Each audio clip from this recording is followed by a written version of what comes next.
Hey everyone, Selbi here finally to shit, das geht ja gut los. Hey everyone, Selbi here to finally continue rolling this train. Except not really. What you are about to see is an almost 3 months old video I simply never finished, for multiple reasons. First, the audio contains horrible clipping noises because I was stupid enough not to make a test recording before I started blabbering for an hour, and I was too lazy to re-record everything. Sorry for that in advance. Second, I've decided to be overly sadistic in this video, at first as a joke, but it felt more and more tedious as I went along. Prepare yourself to hear the word rope a few times. Third, my motivation was still suffering from the whole topic movement incident. So I abandoned the editing process and posted a public announcement on the 12th of February, claiming that the episode is cancelled. Link in the description. Well, today, which is on the 9th of May, from the point of this recording at least, I've decided to finish this episode and finally release it. This is mostly due to the encouragement people have given me on the Epic Question Time video. Thanks for that, guys. Thus, it's not really the real I'm back video you may have been waiting for, but don't worry, I'm already working on episode 5 as we speak. That means you can start posting new item suggestions now. Well then, enjoy the show. Warning, the following video contains personal opinions, profanity and black humor. Anyone who can't handle something like this should turn off the video now. Hey guys, I'll be back again to finally continue rolling this train. Things are a little different this time once again, as I had time to try new methods. First off, I'll step away from live commentary to scripted voiceover, since that makes both recording and editing so much easier for me. This means it'll be more like a podcast with some video material now in the background. Second, since we only concentrated on completely new items last episode, we will focus only on changes to existing items for this time, or in other words, buffs or nerfs. With that, however, comes the downside that there will neither be a fail of the week nor a highlight of the week, since changes to existing items are so much more reliable to not explode into a bazillion pieces, but also don't offer much amazing potential. However, don't worry, next time I will include new items as well. And finally, I no longer feel like sticking to the same old concept of doing monotone talking without any action. If you don't like it, please leave feedback. Actually, fuck it, it's my decision! So let's get this bitch started! We will work our way from the absolute no-brainers, which have absolutely no excuse not to be in the game, to the more interesting changes which are kinda debatable. So first off, let's take a look at this beauty, the escape plan. It does everything the normal one does, but now also has a 50% damage penalty and doesn't gain any random crits. That means the only damage it'll ever do is 33, unless we have damage spread enabled, which happens to be the only game mechanic even dumber than random crits. Anyway, as you can see, my escape plan is strange, which means I actually use it for killing, although I shouldn't even be allowed to do that, as I'm actually supposed to be dead whenever I kill someone with it. But nope, BAM! 195 to the face, motherfucker! It's actually kind of ironic, because Valve splitting the original equalizer into 2 weapons wasn't even that much of a nerf. At least not when you look at the escape plan as it is now. Because the base damage was at minus 50% when you were at full health, you had to have your health reduced to 140 to even get the shovel's base damage. But now you get it one way or the other. It's like to what I call a buff nerf, or short, BURF. This is in no way acceptable, as the escape plan could easily be the best item in the game, at least when you compare it to the stock shovel, which is rendered pretty much useless nowadays. It makes the second slowest class in the game suddenly the second fastest. And if you say this weapon doesn't need a change and is 100% balanced, you have a problem. And I think there is no problem in this world which can't be resolved with some rope and an old chair. Next up we have the Bushwhacker, which is just another brain-dead weapon that shouldn't even be in the game in the first place. But now it's here and Valve doesn't remove items, so it's our job to fix this shit. I personally considered the upside okay. It was much rather the downside that bothered me. 20% more damage taken from fire. Yeah, cool, as if that would make a difference between life and death. It's not like the pyro coming around the corner wouldn't kill you instantly anyway, right? I mean, I can kinda see where Valve was coming from. You're most likely to use Jarate with this thing, so you can always extinguish yourself at any time. Great idea, Mr. Walker. Too bad 20% is absolutely nothing at all. Plus the common argument that it makes snipers extremely dangerous in its most vulnerable range, point blank. So let's fix this fuckface. Ditch that retarded finer vulnerability downside and instead give it a simple, plain damage penalty. Say minus 25%. So our dear main medics will also stop crying gallons of tears a day, because now the crit damage will be slightly under 150. And talking about crits, let's remove random crits from this item altogether. Unlike the escape plan's lack of crits you saw a minute ago, here I actually think it's 100% justified.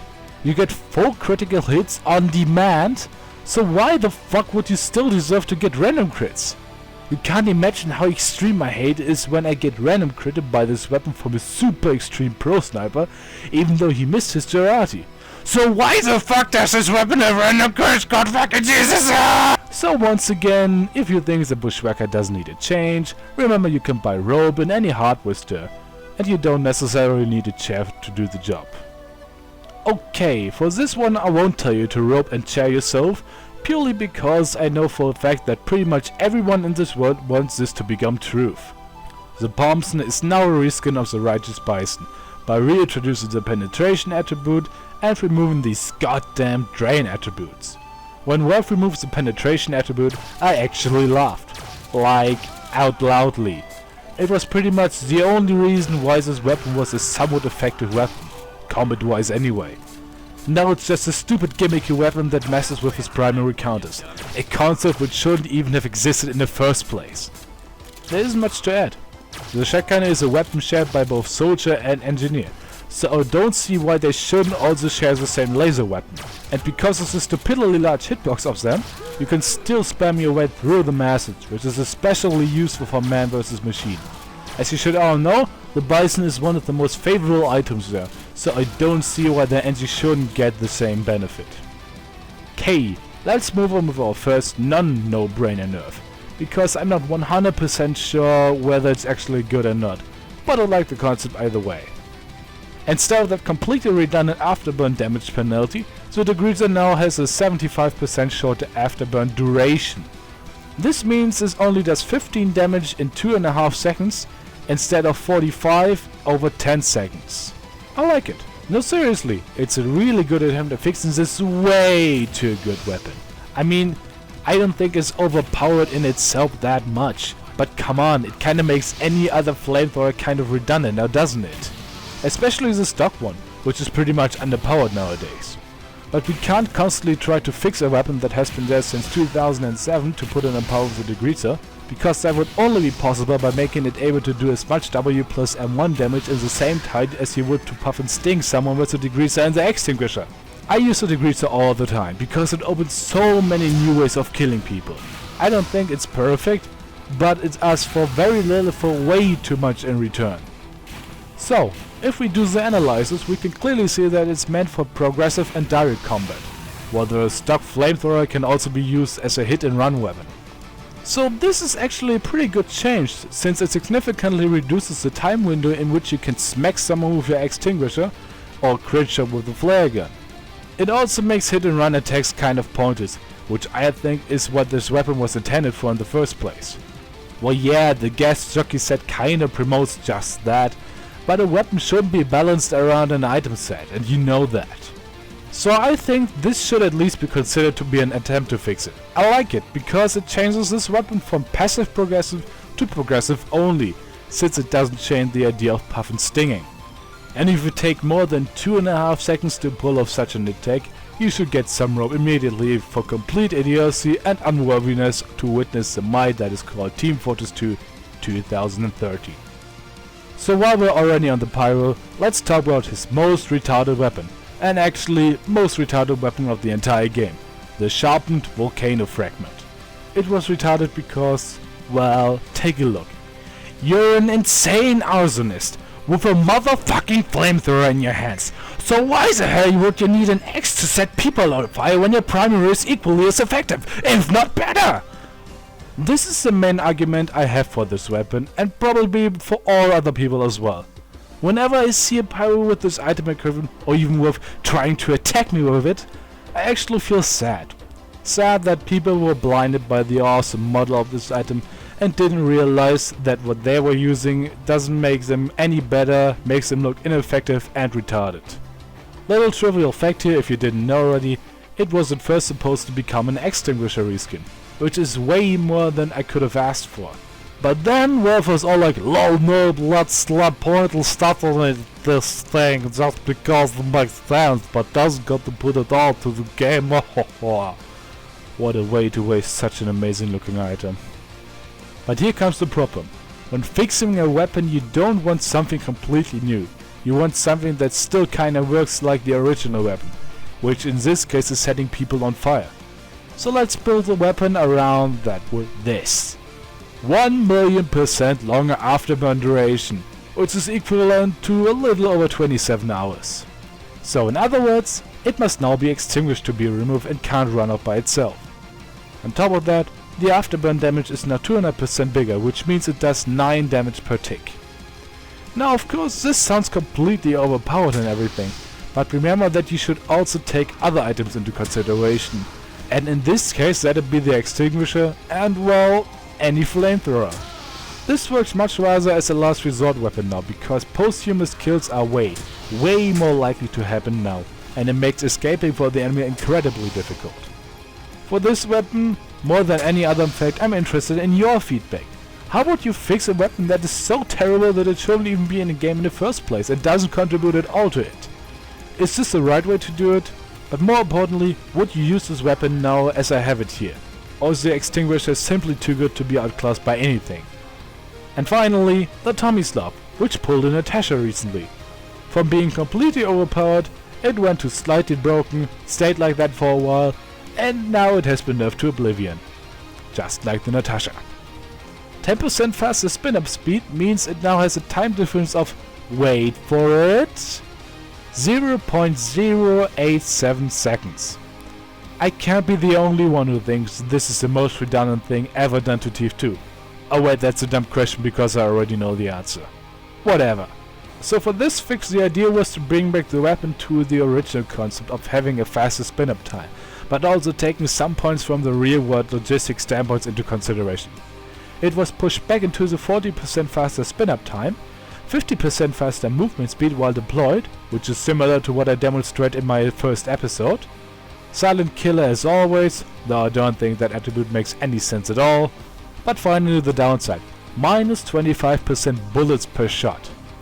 The default minigun works by firing 4 bullets per shot, each having a base damage of 9, which add up and deal the bundled damage. The new Tomislav, however, only had 3 shots.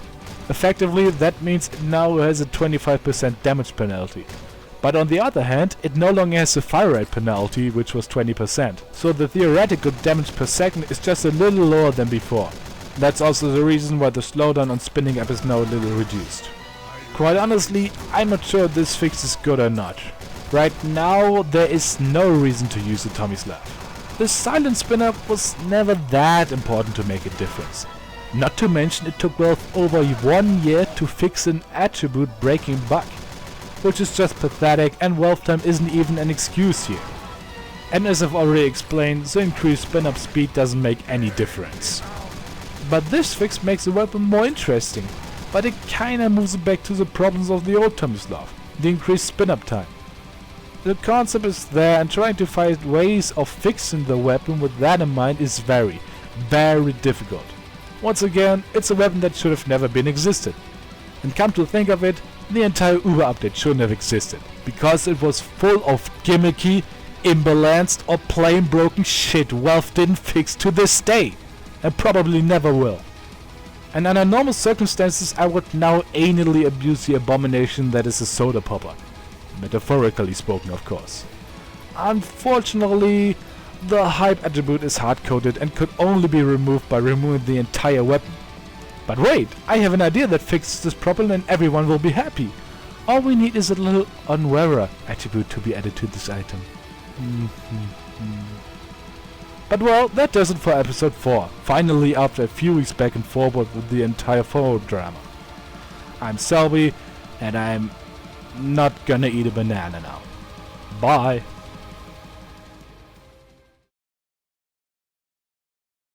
The Thompson is now a reskin of the Righteous Bison, by reintroducing the penetration attribute and removing these goddamn drain attributes.